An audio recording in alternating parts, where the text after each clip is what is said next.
سبيل الدموع سبيل مريح تنهدى يا صاحي كي تستريح وبث الدعاء. بسم الله الرحمن الرحيم. قال رسول الله صلى الله عليه وسلم: اقرأوا القرآن فإنه يأتي يوم القيامة syafi'an li ashabi. Bacalah Al-Quran, karena sesungguhnya ia akan datang pada hari kiamat sebagai penolong bagi para pembacanya.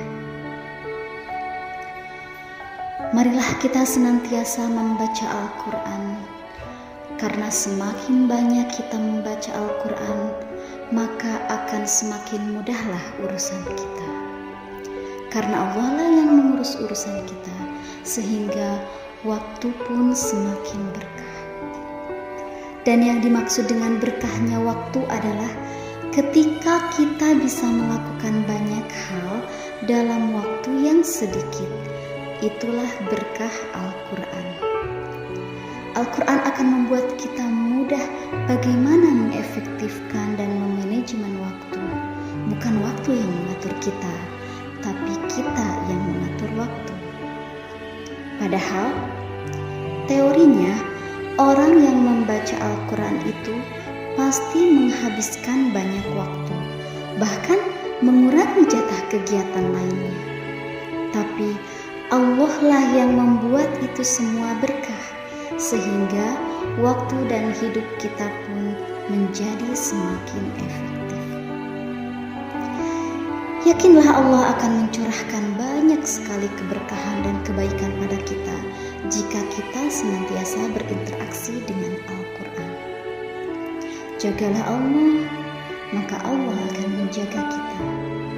Dan sebaliknya, jika waktu yang dimiliki hanya habis dengan urusan dunia, mungkin ada yang salah dalam diri kita. Di dalam hadis dikatakan, barang siapa yang bangun di pagi hari dan hanya dunia yang difikirkannya sehingga seolah-olah tidak melihat hak Allah dalam dirinya, maka Allah akan menanamkan 4 penyakit padanya. Yang pertama, kebingungan yang tak putus-putus. Yang kedua, kesibukan yang tidak ada ujungnya. Yang ketiga, kebutuhan yang tidak terpenuhi. Dan yang keempat, hayalan atau keinginan yang tidak tercapai. So, marilah kita awali hari-hari kita dengan memenuhi hak-hak Allah Subhanahu wa Ta'ala, yang salah satunya yaitu dengan membaca Al-Quran. Semoga kita bisa memanfaatkan waktu sebaik-baiknya